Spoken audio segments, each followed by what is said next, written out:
Mario, if the season next year doesn't get better than the last 3 seasons, how much pressure will you feel to make a change? Well, obviously we were certainly aware that our fans were frustrated, upset. So that's something that you can't escape from. My email inbox, telephone, letters, things like that. At the same time, I don't think, as an ex-athlete, I don't think it's ever healthy to say, man, if you have to do this or else. That's no way to. I think putting some pressure on yourself can be a good thing, but putting a specific metric down from an athletic standpoint, especially when you've got a lot of brand new freshmen coming in that we're very high on, but they're just that, freshmen. You're going to have some new players. I just don't think that's healthy for the program to set out, you've got to do X, Y, and Z. I think there are some things that will be visible to the eye, as well as what we had in our discussions that will tell me, hey, the program is moving forward, whether it's in the academic arena, whether it's in the organizational aspect of things, whether it's, us playing hard for all 40 minutes. So I think there's a lot of things that I'll be able to see, and certainly things that we discussed, but it's not like we had a list of 10 things that must be done or else this versus that. So I want to keep the review, a little more subjective than objective. This is for Chris. We've seen that you've gotten a few pretty trips lately. Is there anything in particular you're looking for?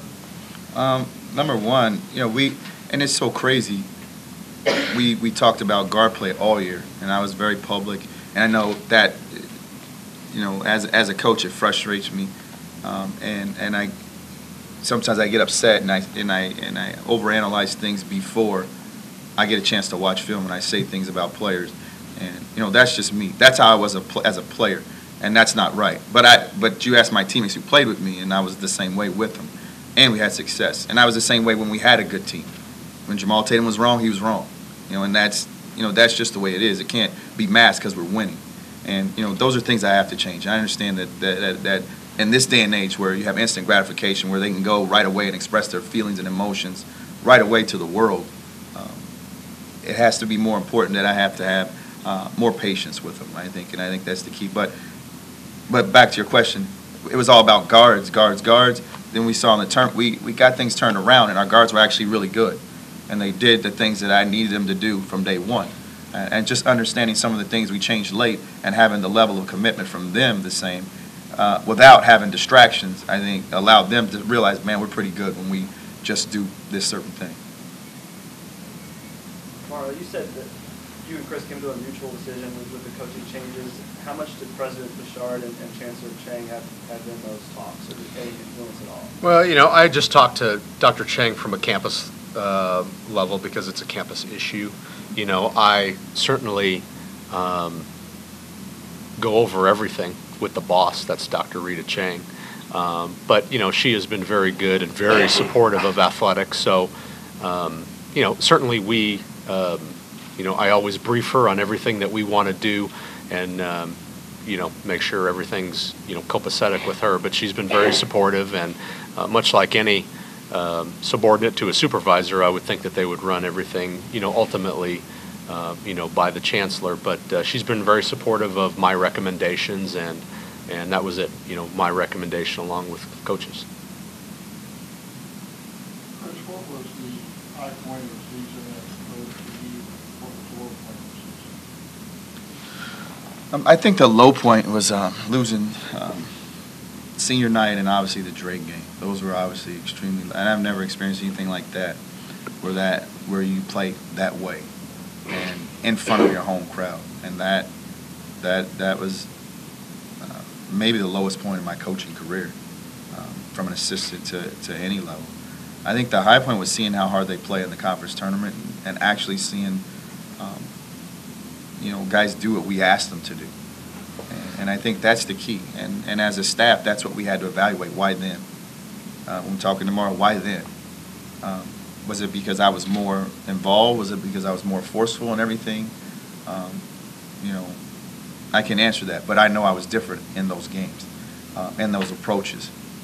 And I think that, if you look at it, that those two things were the high and the lows. Chris, we talked about pressure before and how much pressure you put on yourself, obviously.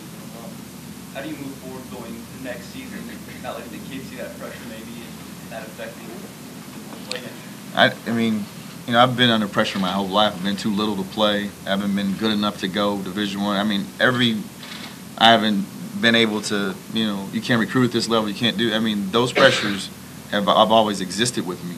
I mean, I've been an underdog my whole life, so, you know, at this point, maybe this is what I need to get back to where you know, I've had success, working with my back against the wall, feeling like each day is the toughest day, and you know, and looking forward to moving forward, saying to myself every day, there is no such thing as a bad day, and that's what I used to have to get back to. It's been away from me, and thinking that way get you to overcome a lot of stuff. So what do you want the number one thing to be about your team next year that people notice right away? That we're going to fly around. You know, we're going to play in a frenzy. Those are the things that I'm known for. And it's not just in these circles, which are only our fans. And I think that's, you know, that's a big deal, you know, what the people closest to you think. And for people to say, I don't care what people think, that's not true. It bothers me. It bothers me when I hear people think I don't care. It bothers me when I've heard that people wanted me out, because I know what I put into getting to this point is far more than they see on the surface level.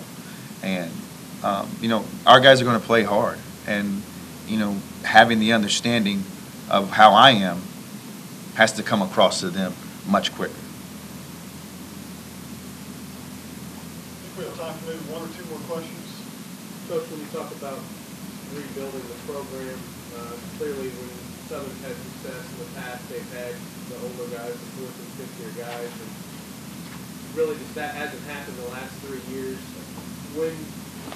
How does that change? Obviously, the last couple of years you had a lot of junior college recruits.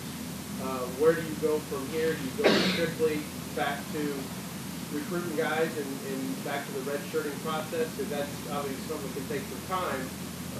Right. I think we're, you know, redshirting is important, but we also do have some older guys that will be back. You know, third, fourth, and fifth year guys, which is the blueprint for our success. And you know, I think that the whole, you know, the JUCO last year was an aberration because we had to do it at that point to maintain, to get a class balance that would allow us to go and get 4 high school kids right away this fall.